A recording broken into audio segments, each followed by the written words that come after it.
talking about the human aspect of celebrities, you kind of humanize yourself to a certain extent, where you brought your mom to sit down with you, right? And you guys had the talk together. And I think it's a very unique and important kind of piece of content. I'm not going to call it content. More importantly, it's a conversation between a son and his mom. So if you can explain to people what your mom does exactly and why you brought her on the show, and how was it? My mom doesn't like the word life coach, so I'm not going to use it. She's more a well-being mentor, or I don't know what title. It's a kind of an entrepreneur, like a social entrepreneur. And she works a lot with Arab women, especially on well-being. So she takes them on hiking trips, on trekking trips, on well-being with Arab courses, women in particular. Especially, and it's only women. Because she really believes, if the woman is refreshed or in a good state of mind, the whole household changes, the whole company 100%. changes. I agree. And she's done a lot for women. So that's what she does. And I learned a lot. Like when somebody asked in the interview, your mother in one word, and I said school.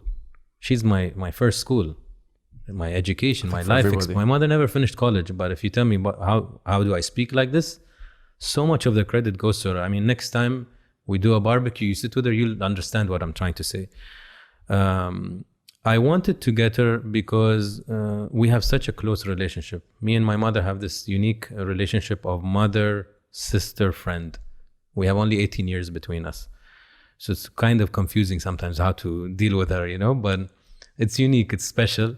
And I know how bold and how brave she is. And I know she has a story, and a story that a lot of women especially would connect to. And I wanted to bring her, and I told her, listen, and I started the interview by saying, Mom, you're not my mother for the next hour, and I'm not your son.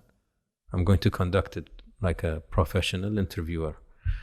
And she broke down 3 times in the interview, and people are like, oh, you're so cold-hearted. And you make her cry and you don't even give her a tissue.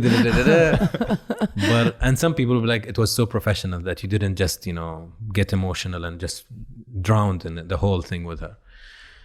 And the idea was, I knew, and I'd love to know your thoughts when you watch it.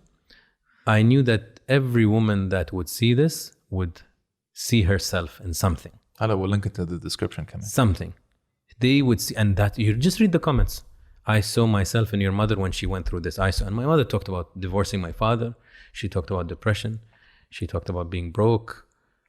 She talked about so many things. And it's just a unique setup of, mother and son to be so open in the Arab world and talk about, I left your father and I was depressed and I didn't have money when I was calling you and her mother going through cancer. And it was hard. It was tough because I have to be composed.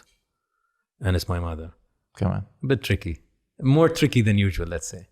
Because, Kamen, women in the Arab world, and we know this from Lebanon also, they don't have a voice. They cannot, maybe more today, but they don't speak. They don't say. I know because of myself. I divorced also, and I talk about it, and I received a lot of message saying, oh, I went through this also, and now I recognize myself in you. And I'm so happy when I receive this kind of comments because the situation of women in the Arab world is tough. And even if there is a kind of emancipation and we are changing things, it's still very slow for us. And even if Lebanon is considered, we say considered in English? Oh, God, I'm good tonight.